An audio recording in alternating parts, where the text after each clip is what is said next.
the way Nhrd works is Bala and Sunita do all the boring stuff like updates. I get to do all the exciting. The way we have set up this event is we have 50 HR heads who have come in to interact with you folks. There are some big names, we'll shortly introduce you to them. But before that, I want to introduce the Spencer Stewart search consultants who have come here. We have Mutaya Venkateshwaran from Spencer Stewart as well. So Mutaya was a consultant with McKinsey for several years and became a search consultant about a year ago. We also have Piyush Doshi, Spencer Stewart for several years. He specifically has led several HR head search assignments for Spencer Stewart. So I'll hand over the stage to Mutaya and Piyush to take you through the session and also explain the format in which the session is going to be done. Industry professionals at the step up. So we just had a brainstorming session. Michelle CCD, Om Prakash from Deutsche Bank, Bryce Paul from Deutsche Bank, Vinay from the Human Spirit Academy. There are stronger. Whoever is interested. By the way, Bryce is not from HR. Am I right, Bryce? From sales. From sales, and he is interested and passionate to connect with the students. So anybody who is passionate to give back to the I actually wanted to start off by saying we're excited to be here. Personally, we are, but at the same time, we are sad that India lost. Okay. So there is excitement of personally being here, and this helps us forget what happened during the day. Thanks a lot to Nhrd for inviting us. It's a pleasure and a privilege to be here. So much so, we had to organize for television screening here. We thought we would have come. But because the match got over, we are fortunate to have a large crowd. So, the way we'll conduct this session is Piyush and I will spend probably just 10 minutes, right, setting a high-level stage on as the executive search consultants. Just a quick introduction about Spencer Stewart. We are a global executive search firm. We are actually headquartered in Chicago. We've been around for close to 60 years. We do a variety of work working with top team, with senior level recruitment, as well as we do a variety of work around leadership assessment, CEO succession planning, board assessments, culture transformations and things like that. So what we wanted to do is at least start off with sharing a little bit of perspective on when clients hire us, when CEOs bring us in, boards bring us in and say, help us find a head of HR, what are the type of questions they're asking us, right? So we start at the top, and then what we do is, to Jayan's point, there are 15 HR heads who have agreed to kind of run this session for us. So you will distribute it to groups. There will be one HR head who will join each group. And then for 20 minutes, it's an open conversation where they will share their perspectives. What is their story? What has made them successful?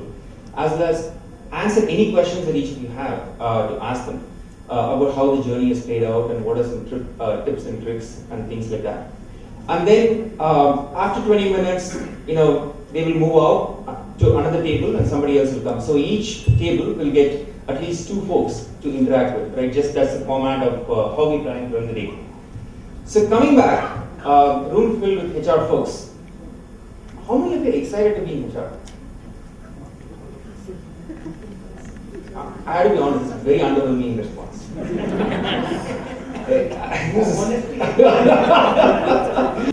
Because it's changing. Others. It's challenging. It's challenging. It is the people who drive the business. So taking care of the people is our prime. Taking care of people. Okay? Never a dull day. Awesome. Because we couldn't get a line job.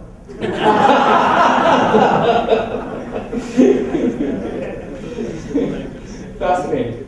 It's interesting to hear that. So when CEOs bring us in and say, hey, we need your help to find a head of HR,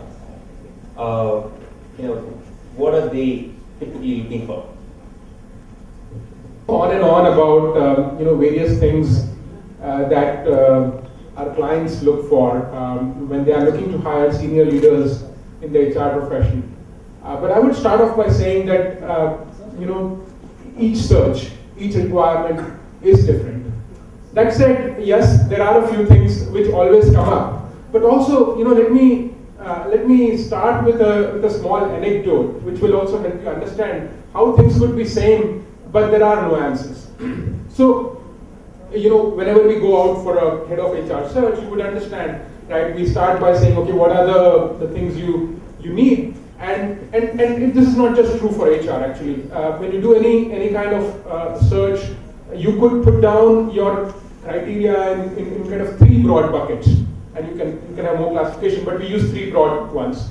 One is the core CV attributes. You know, what you could read, which school, which companies, what's your title, you know, what you could read in 30 seconds from a CV. So that's kind of the core CV attributes. The second set of things are the next level within the CV, which are your functional expertise. So, you know, within the CV, if you're looking for a sales job, have you driven growth? In case of HR, have you done transformation? Have you done IR? Have you done cost reduction? Have you done growth?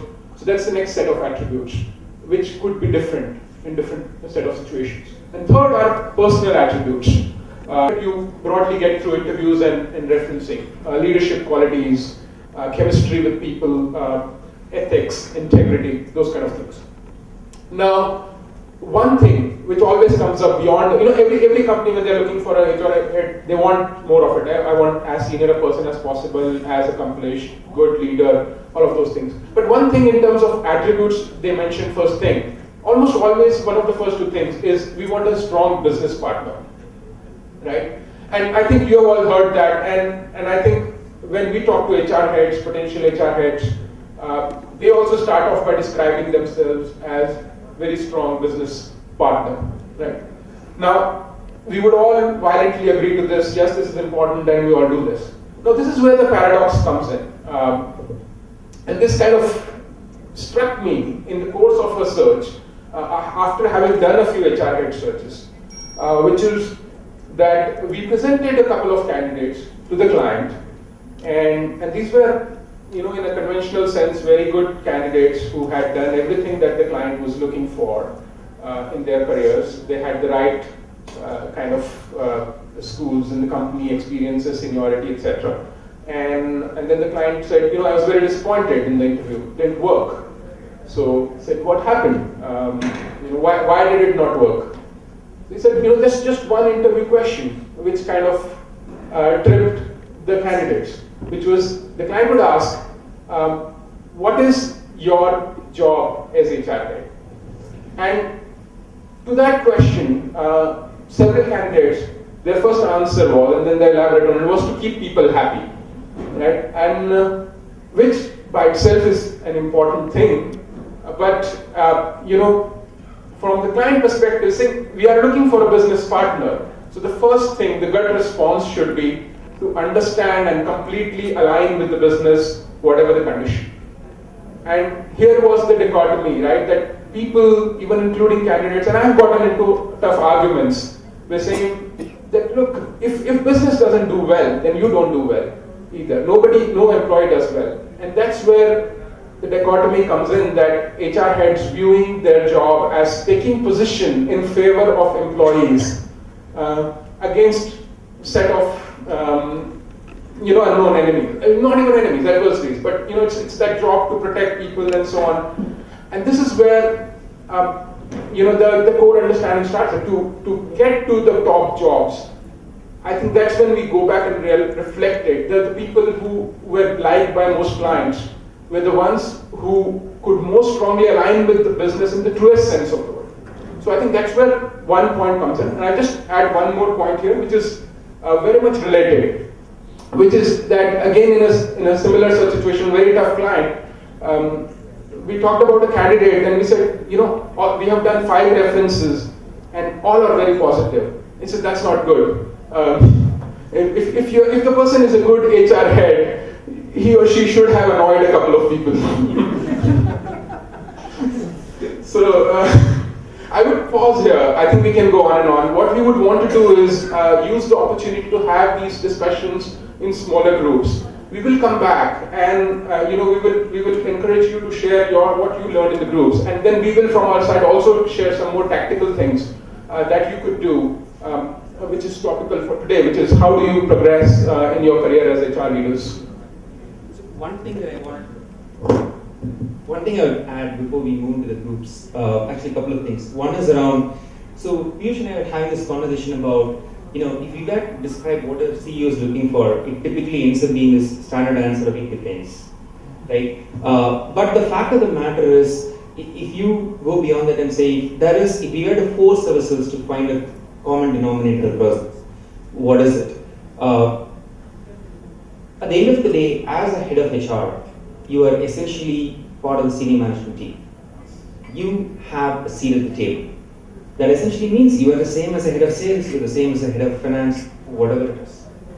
What it means is, you ought to be able to do both the strategic elements, where you take what is a business strategy and can translate that into what does it mean for organization strategy, and do all the strategic elements of how am I thinking about leadership development, how am I thinking about organizational design, how am I thinking about performance management, what is the culture I'm trying to create in the organization, all the strategic elements. At the same time, not drop the ball when it comes to translating that strategy into execution, right? The day-to-day activities. So, if we were to at least start off the thought process, we would say, do both the strategic things and the operational things well, right? Each one of you will have a spike in different areas, which is okay, right? Before we start the group, I also wanted to get from the group on what do you want to get out of the discussion today?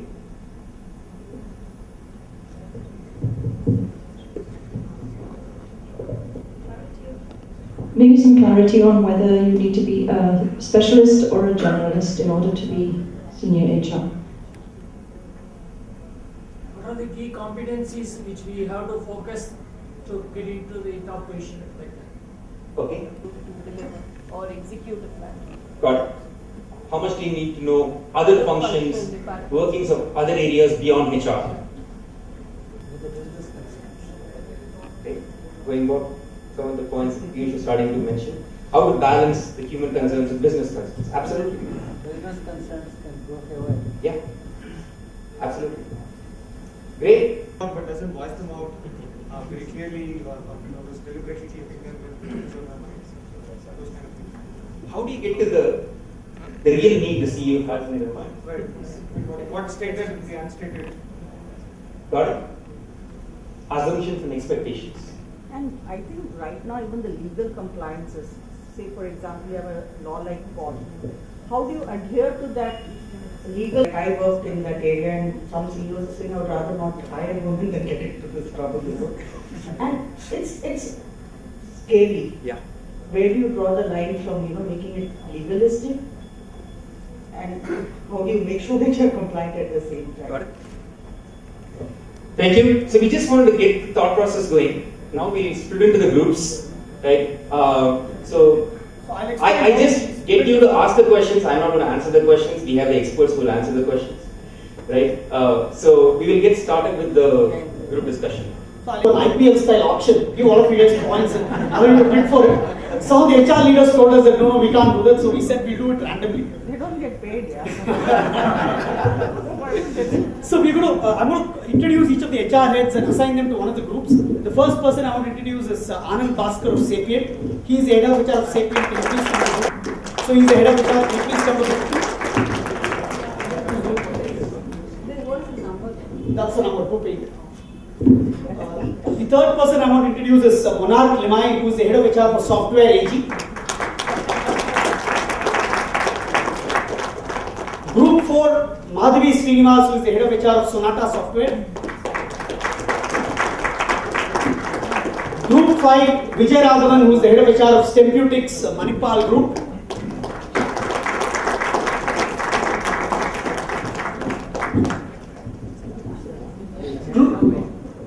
Group 6, I want to introduce Mr. Pradipta, head of HR for CGI.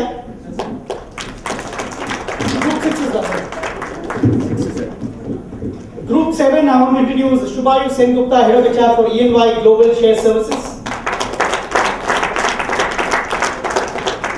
Group 8, Anuja Singh, head of HR for Wells Fargo.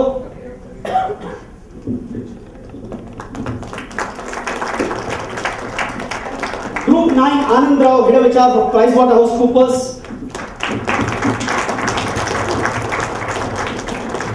Group 10, Somnath, head of HR for Atkins Global.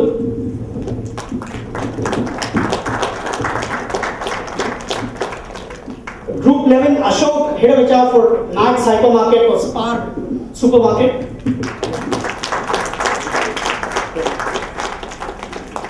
Group 12, Priya, Head of HR for Exide Life, earlier ING Life Insurance.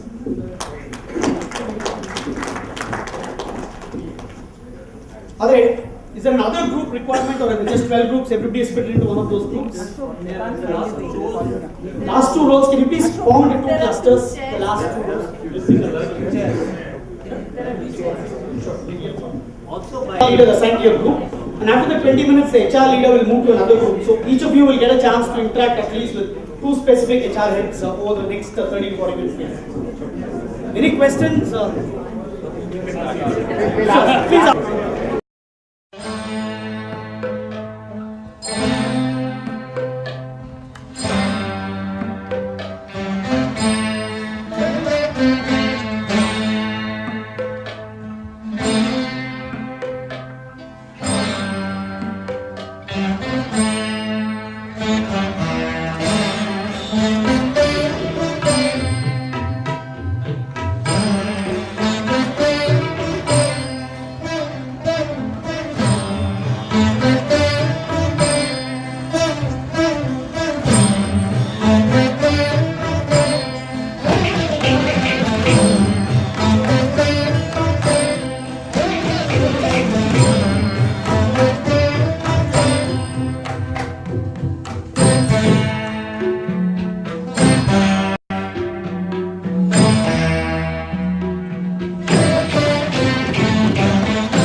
degree from a premier institution to be a successful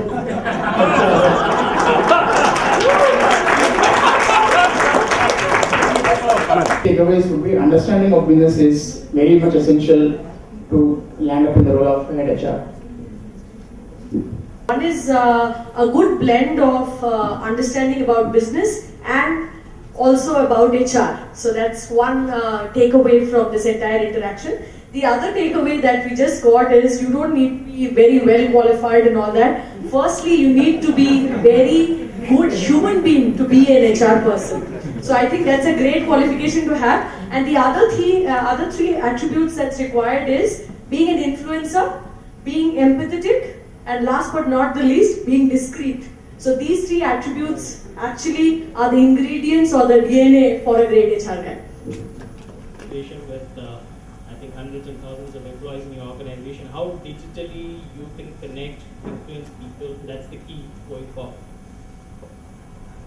Points which have already been taken. If we understood one thing, behavioral attributes overweigh compared to the technical strengths. So if we are really good in terms of our behavioral attributes, probably that will take faster and much smoother going up the ladder. Aligning with the business, understanding the business, and then you have to gel with the business people in the sense what is the requirement of the business you have to understand, and you have to be with the part of the business team, not just a standalone team of HR. That is the key focus the HR professionals should do. The second speaker, HR head, who spoke about what are the mechanisms, challenges faced by him, and then how to overcome all that. And but today's context, what he told is that what is expected to get immediate results, not just waiting for nobody likes delay, procrastination and other things. So they want results immediately, immediate results. The HR professional should be alert and be proactive, and also get results in terms of talent acquisition or giving solution to the business in terms of getting the talent required, right talent required for the organization. These are the key learnings in our group, what we have learned. And also he shared with us what are all the challenges he came across, and then the second speaker spoke about the various acquisition, mergers and other thing, integration of HR, and what are the challenges faced in integrating in the challenge new environment of integration with the between one organization to the other. This kind of stuff we came across. Thank you very much. Takeaway in our group was about the talent management, how you manage your people, and the key takeaway was that make your employees owners of business and make them stakeholders in your organization. That's the best way to manage your talent. And there's also hope for some of us. About a very new, very important thing. He spoke about adding to what this group was telling, bringing the stakeholders onto the, into the pitching.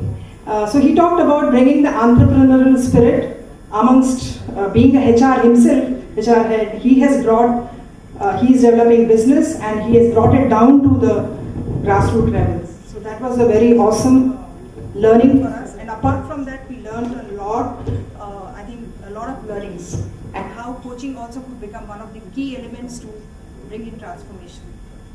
Thank you. I came with the thought that once a trainer, always a trainer. That's what I do for my living. But I also realized that there's lovely organizations out there which is willing to risk people beyond certain functions, and really also encourage HR professional. So I think it really feels great that there is a lot of positive momentum out there in the mindset of people. At least I have changed from the thought of doing this. Thank you. That's great. Just having a lot of students from Community Institute of Management. They have got a fundamental doubt whether they should pursue a career in HR. they have found that finance, sales and marketing have a lot of scope for growth. So we were elaborating on that. Let us hear what they feel. So just asked if HR can be pursued as a career. So the thing is, personally speaking, I haven't decided on elective it, and I'm not keen on HR. Though I'm not keen on HR, I keep extending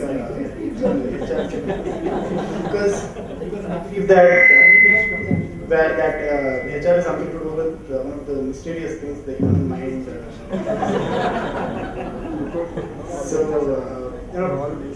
It's more of understanding the behavior of the group or understanding behavior of one's own self. So once he keeps updating us on this. So it's more of understanding how an organization works, and it's more dependent on managing the people, which is most important. Though my electives finance and marketing, if there is an HR seminar, I do prefer to attend HR seminar. So, though I do my elective might not be HR, I don't know. Thank you. Usually what happens, a lot of the audience have questions that they would like to ask, but very few actually get an opportunity to ask those questions. Whereas when you break up into small groups like this, one, it's pretty informal, you don't feel nervous about asking a question, and probably because we've got so many HR heads here in the room to be in each group, I think a lot more learning actually happens by interaction, question and answer, than if one person, I mean typically you will have guys coming with slides. So good format, thank you. About what each of the HR heads shared with you, right? That synthesis is very helpful.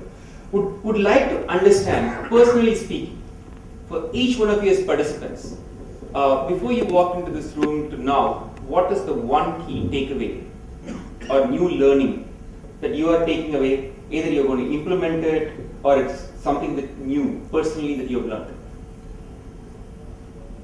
Was an HR guy and now an entrepreneur, so I asked a question which I could face in the future, and I have faced previously also, which is basically when you ask people to leave the organization. So how to keep the people who are in the system still motivated and not apply for a job. And incidentally, I currently run a job portal which gives jobs also. So still try to retain people. So somewhere in HR, I was also told to hide information, don't reveal everything. Today I got a different take, that be honest in such junctures. I mean, go out there and tell that, what, we are shutting down this unit, and, because business is not happening, and tell the other folks, even though this is not happening, we'll make it up in the other unit. I mean, be honest. That's where the trust is the biggest word which the gentleman used. So this is one key takeaway, and along with that, another question which I asked was, what if I fail I failed twice previously in my 2 entrepreneurial stint after being in HR. So I thought, if I fail again, what will you hire me? So the gentleman was kind enough to tell me, maybe I'll definitely look at your proposition. So these are the 2 takeaways.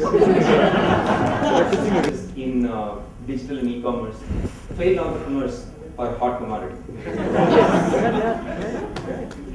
Into education.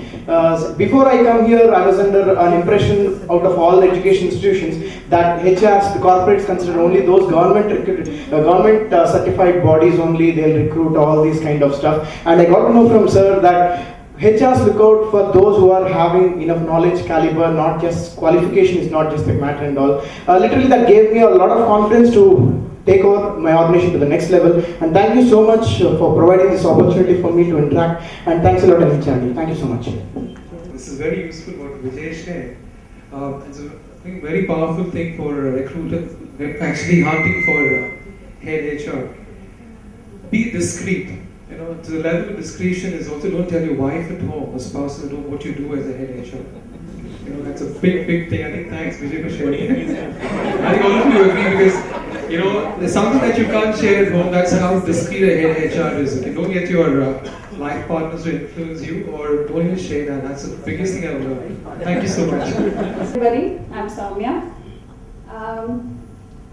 Well, if you ask me about the learning, when I entered here and when the discussion started till now, the learning part is, man, I'm just as a child standing in front of an entire ocean. So it's like what I have been doing till now. I work as an HR, but it's way lot more to go actually. I'm just a child standing, just in front of the ocean, and the journey begins here. That's what I could learn. And the takeaway is from the two HR leaders that I could interact in our group. From Anuja, I could learn is, I do not know how much am I going to implement this, to be honest, because I've just started.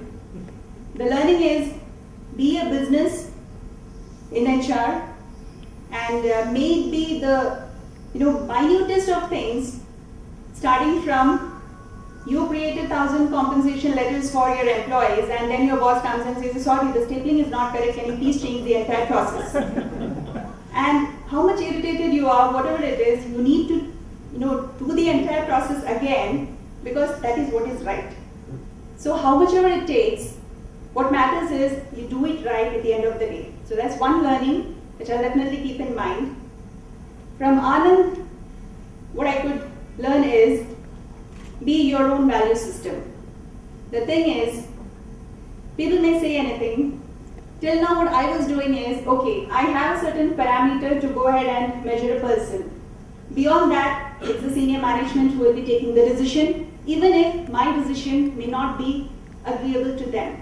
But here what I could learn is, if you feel you are as an HR, there is something very important required for an HR personnel, because that is where it will lead you to success.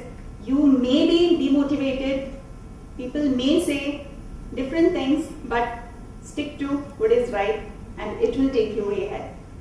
That I could learn, so I'll definitely try to implement, but probably slowly and steadily it will come into picture.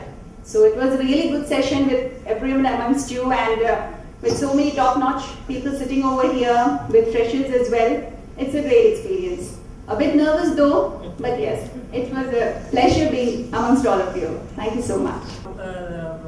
Panel discussion in the last HRD sessions.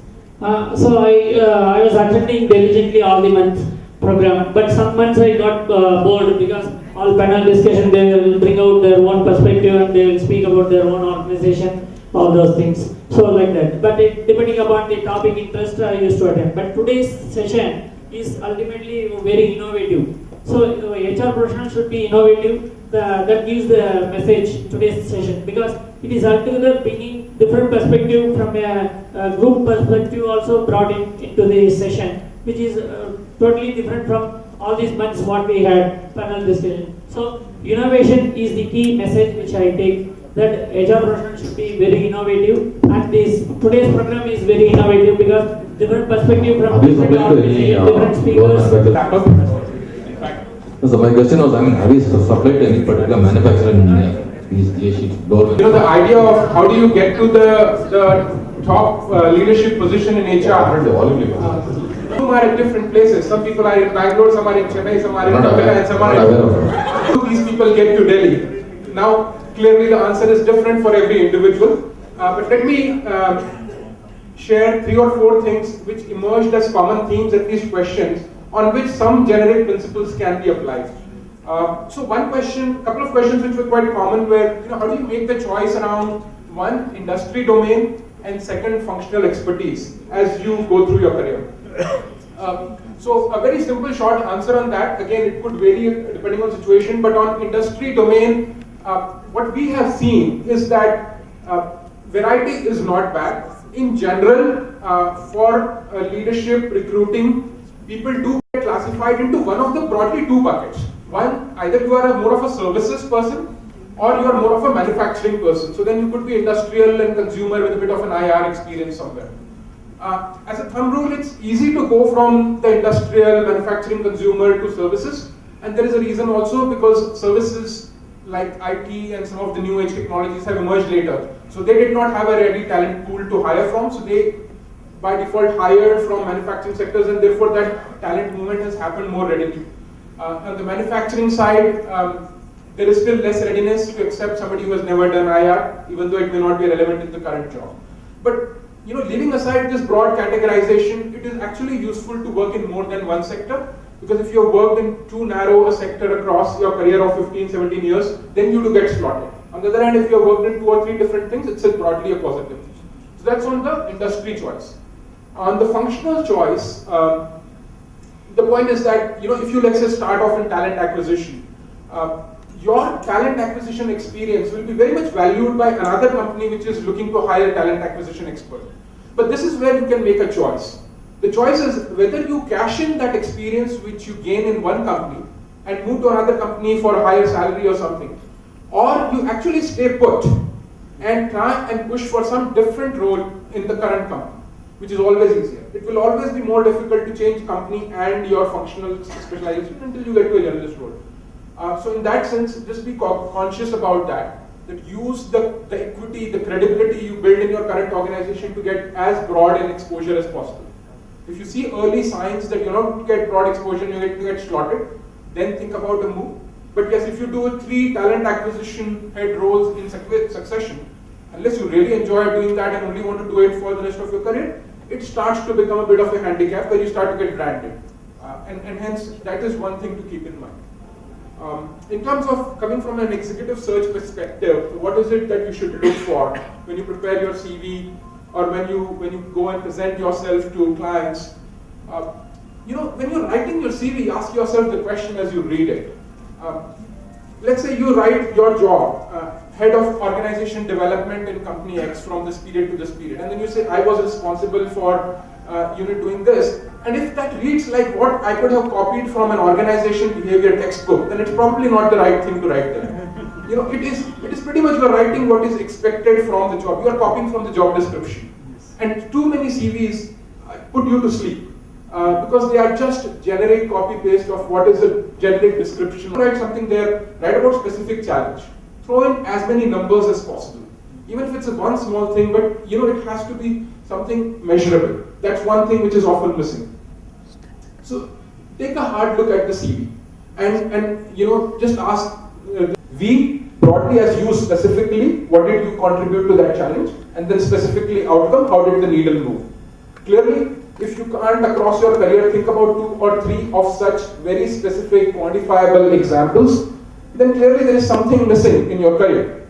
But most of you will have some of those examples. Usually the problem is in preparation, in thinking about those examples, thinking ahead, that how am I going to bring out my experience. Too many people end up just talking in generic terms, that I was in this role, I did this from X to Y, then I was in this role, did from Y to Z, and there's nothing extra value added apart from describing the CV. So that's the second point. And then my last point, and then we can wrap up, is around investing in building your personal brand as you go through your career. More important than your CV, your interviews, are people who have worked with you. End of the day, 80% of your jobs will come from either direct or indirect referrals to people who have gotten to know you. So you need to spot the people who matter to some extent. It's not about sucking up to them. In fact, sometimes it's about taking a position in front of them. But to do that, you need to think hard. You need to think of something distinctive and really work hard on that. And avoid small mistakes which could rub people off the wrong way, so that 80% of your hard work goes to waste because of that, those 20% of time of some moments of indiscretion. So I would just say, don't underestimate the importance of referrals. People you might have worked with 15 years ago, and you just were sometimes, you have to take tough decisions as an HR head. And I don't think people will blame you because you fired them. If you were fair about it, if you were transparent about it, if you took the effort to explain why somebody has to lose the job, and if you did everything possible to help them, I think 9 out of 10 people will remember it positively, even if you were part of the process of letting them go. But I think sometimes, we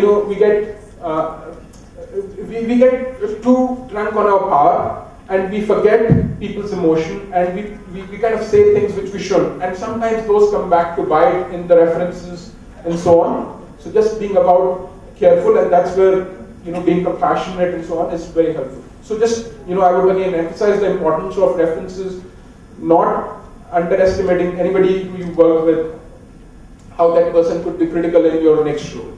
Those are a few points. I can go on and on, but we can talk separately in private. We can happy to share my details.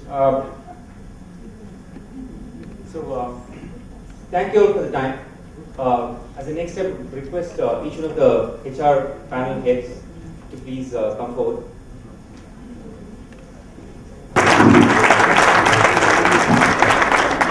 Actually show up. So, but towards all the people who invited, it's been a humbling experience for us. All of them showed up and actually shared their insights with a small group of people. They were not in the limelight today. All these people are used to being in the limelight. So thanks to all of you for being here. I'm going to invite Mr. Bharadhan on behalf of Nhrd to give out a memento to the Spencer Stewart consultant. So, Bharadhan. You get it. I don't know the that it.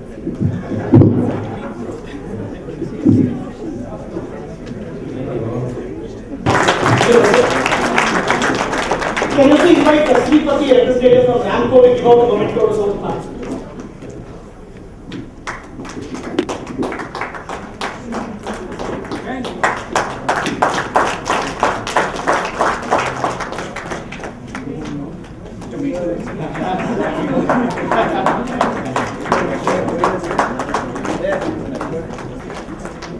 Just a minute, sir. Okay. One picture. Just a minute. Thank you.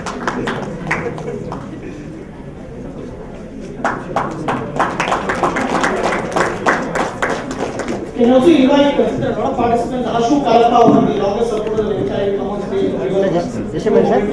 Sir, just a minute. Okay. Thank you. Sir, please come forward, sir. Sir, please come forward.